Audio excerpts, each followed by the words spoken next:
all of you. Today is National Education Day.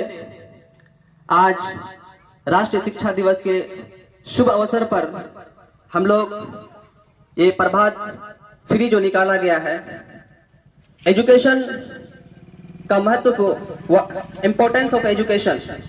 Education is the most powerful weapon which you can use to change the world. Education एक ऐसा हथियार है, एक ऐसी ताकत है जिसके द्वारा आप दुनिया को बदल सकते हैं. Education is the abilities of the mind. अगर आप अपने मस्तिष्क, अपने माइंड का अगर सर्वांगीण विकास करना चाहते हैं तो एजुकेशन ही एक जरिया है.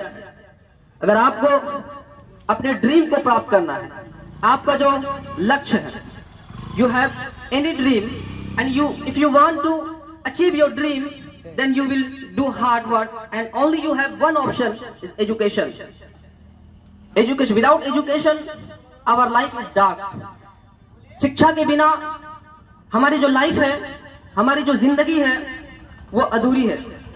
तो इसीलिए हमें चाहिए कि अपनी पूरी जिंदगी हमें शिक्षा के दांव पर लगा दें.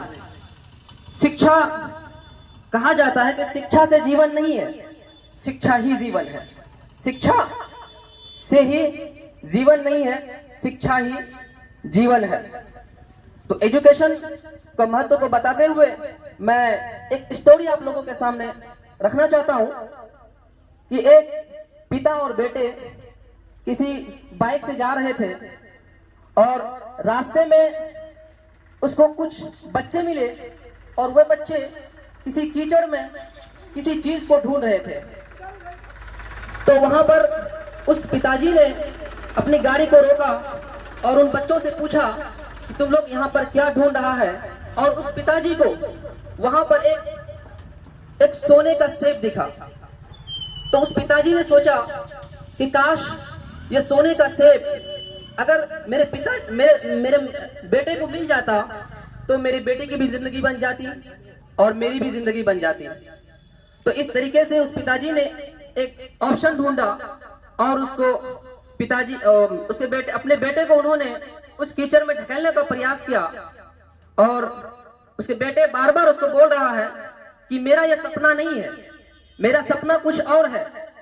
तो पिताजी की लालच बर्दाश्त नहीं हुई, उन्होंने अपने बेटे को उस कीचड़ में ढकेल दिया कि जाओ तुम उस सोने का सेब तुम्हें प्राप्त करना है, तभी आप जिंदगी में और कोई दिक्कत नहीं होगी. तो इस तरीके से उन्होंने अपने बेटे को उस कीचड़ में ढकेल दिया. ढकेलने के बाद कुछ देर बाद वो बच्चा तड़पता रहा.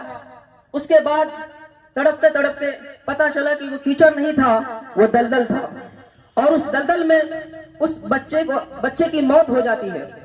उसके बाद वो बच्चे रोने लगते हैं. रोने के बाद मौत हो जाती है और उसके बाद फिर उसके पिताजी रोने लगते हैं. उसके बाद वहां पर एक साधु आते हैं और वो पिताजी जो है उस साधु के सामने रोते हैं, बिलखते हैं, परेशान हाल, दुख भरा हाल उसको बताते हैं. और साधु उसको पूछते हैं तो पिताजी उसको बताता है. मतलब बोला जाता है कि मेरे बच्चे का जो है वो मृत्यु हो गई है. तो उस साधु ने उसे समझाने का प्रयास किया कि आखिर ऐसा कैसे हुआ.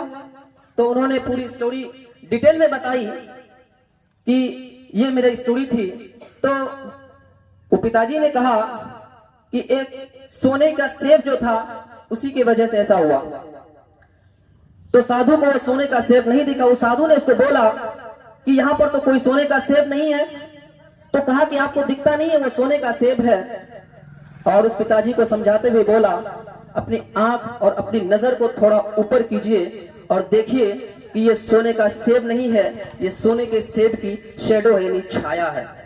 तब बात उसको समझ में आई कि अगर आप अपने बच्चों का भविष्य बनाना चाहते हैं और अपने बच्चे का सपना को पूरा करना चाहते हैं तो ये जरूरी नहीं है, आपको डिसीजन बेहतर लेना होगा. आपको एक अच्छे संस्थान का चुनाव करना होगा कि जहां पर बेटर एजुकेशन दी जाती है, जहां पर अच्छी शिक्षा दी जाती है.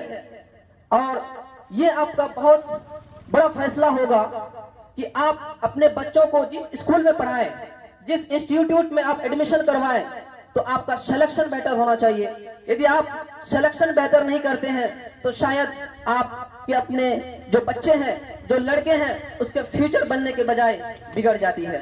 तो इसीलिए मैं सभी ग्रामवासियों से विनम्र निवेदन करता हूं कि अगर एक बार एडमिशन करने से पहले एक बार जरूर सोचें और अपने बच्चे को एक अच्छे संस्थान में डालें, जहां पर बेटर क्वालिटी, जहां पे experience teacher education, better experience टीचरों के द्वारा एजुकेशन दी जाती है और वहां पर न्यू इकोनॉमिक पॉलिसी के तहत 2020 के तहत एजुकेशन दी जाती है और शिक्षा के स्तर में बहुत ही ज्यादा बदलाव किया गया है। और यहाँ पर हमारे स्कूल में रटे रटाए चीजों को रटे रटाया नहीं जाता है, यहाँ पर बच्चों को कंसेप्ट समझाया जाता है।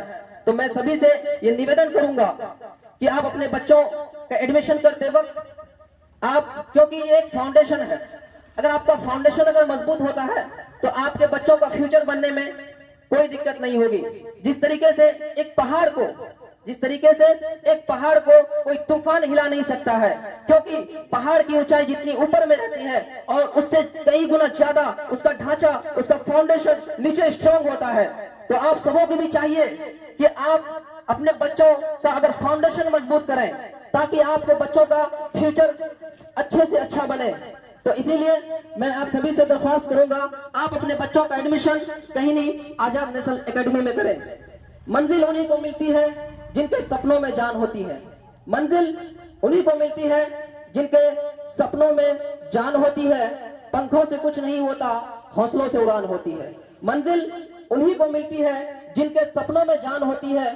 पंखों से कुछ नहीं होता, हौसलों से उड़ान होती है। इसीलिए आपको अपने हौसलों को बरकरार रखना है। अगर आप अपने मंजिल को पाना चाहते हैं तो आपको अपने हौसले को बरकरार रखना होगा, अपनी क्वालिटी को इंप्रूव करना होगा, अपनी एनर्जी को और कॉन्फिडेंस को अपने साथ रखना होगा। सीढ़ियां उन्हें मुबारक हो जिन्हें छत तक जाना है। सीढ़ियां उन्हें मुबारक हो जिन्हें छत तक जाना है। आपकी मंजिल आसमान है, रास्ता आपको खुद बनाना है। आपकी मंजिल आसमान है, रास्ता आपको खुद बनाना है। जो अपनी मंजिल को भुलाकर जिया तो क्या जिया, जो अपनी मंजिल को भुलाकर जिया तो क्या जिया। है दम तुझमें तो उसे पाकर दिखा, है दम तुझमें तो उसे पाकर दिखा। और लिख दे खून से अपनी कामयाबी की कहानी, और लिख दे खून से अपनी कामयाबी की कहानी, और बोल दे उस किस्मत को कि है दम तुझमें तो मिटा के दिखा, कि है दम तुझमें तो मिटा के दिखा। मंजिल उन्हीं को नहीं मिलती जिनके सपनों में जान होती है। मंजिल उन्हीं को नहीं मिलती जिनके सपनों में जान होती है। माप लिए हैं कुछ और जर्रे बेशक, माप लिए हैं कुछ और जर्रे बेशक, माप लिए हैं कुछ और जर्रे बेशक।